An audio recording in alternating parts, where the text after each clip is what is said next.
And do you also invest in IPOs and IPOs में आपने like you've No, made some we returns don't do etc. IPOs. IPOs बिल्कुल नहीं. And आपने पहले भी कभी अपने personal investing journey में IPOs में नहीं किया था. Any specific reason? मुझे ऐसा लगता है that again I have a rule that I would not like to, कहते हैं ना कि मैं रोटी को अपनी ना तो बहुत गर्म ना बहुत ठंडी, मैं आराम से मीडियम उस पर खाना पसंद करता हूँ. तो मुझे ऐसा लगता है कि लिस्टेड कंपनीज इतनी सारी हैं कि उन्हीं की रिसर्च खत्म कर लें तो बहुत बेटर है. क्योंकि आईपीओस के साथ एक आप बायस समझ लीजिए, एक्सपीरियंस समझ लीजिए. मुझे ऐसा लगता है कि बहुत ही कम IPOs, not more than 10% of the IPOs जो कि एक अच्छे भाव पे आते हैं. आईपीओस जनरली, अब तो आप समझिए, आज आप एक ये करते हैं, कल आप अगर इसको बहुत बड़ा करना चाहते हैं तो आप सबसे पहले पब्लिक फंड, प्राइवेट फंडिंग लेंगे, करके उसके स्टेज 1, स्टेज 2, स्टेज 3 करके उसको महंगा करेंगे. उसके बाद जब ऑफलोड करनी होगी, यानी कि कंपनी आपकी उसके बाद भी बढ़ती रहेगी बिकॉज आप काम अच्छा कर रहे हैं, प्रॉफिट. बट जब मार्केट में इनिशियली जब आईपीओ के साथ आती है ना तो महंगी आती है. ठीक है, डिजाइन्ड भी आती है. समझिए, आईपीओ में हर आदमी कहता है कि आईपीओ आ रहा है, सेल्स मैक्सिमम दिखा, थोड़ा प्रॉफिट ज्यादा भी दिखा देगा, क्या हुआ, आईपीओ से तो पैसे वापस मिल ही जाने.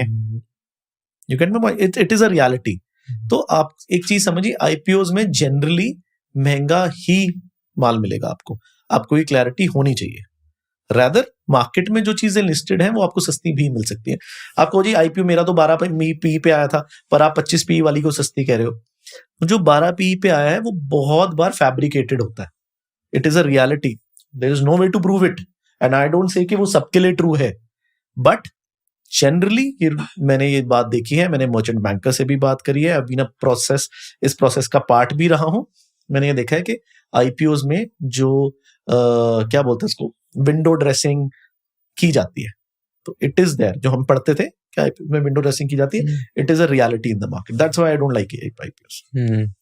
बट विंडो ड्रेसिंग की जाती है आईपीओज में, but like it's also like कि कुछ आईपीओज में बहुत अच्छा लोगों ने पैसा भी कमाया है, प्लस उसमें एकदम क्लीन कंपनीज भी आई है, तो वो छूट जाती है. ऐसा नहीं लगता है कभी आपको? मुझे ऐसा लगता है कि आके स्टॉक मार्केट में क्या है ना कि स्टॉक मार्केट में कुछ टाइम पे आईपीओ आने के बाद उनकी रियल वैल्यूएशन पता लग जाती है. तो चलने दो, ठीक है. मैं अगर 100 आईपीओ आए तो उसमें से 2 होंगे जो 100 में से 20 कंपनीज होंगी जो बहुत अच्छी होंगी, मान लिया. 20 में से 4 ही कंपनीज होंगी जो इस बार के रन में यहां से आईपीओ की वैल्यूएशन के पोस्ट भी परफॉर्म करेंगी. तो उन 4 कंपनीज के लिए मुझे 100 कंपनीज को देखने की जरूरत नहीं है. मैं आराम से साल 2 साल में let the market determine their worth and then I will step in. If you learned something new from this video, do share it with your friends and subscribe to this channel so that we can bring you the best content possible.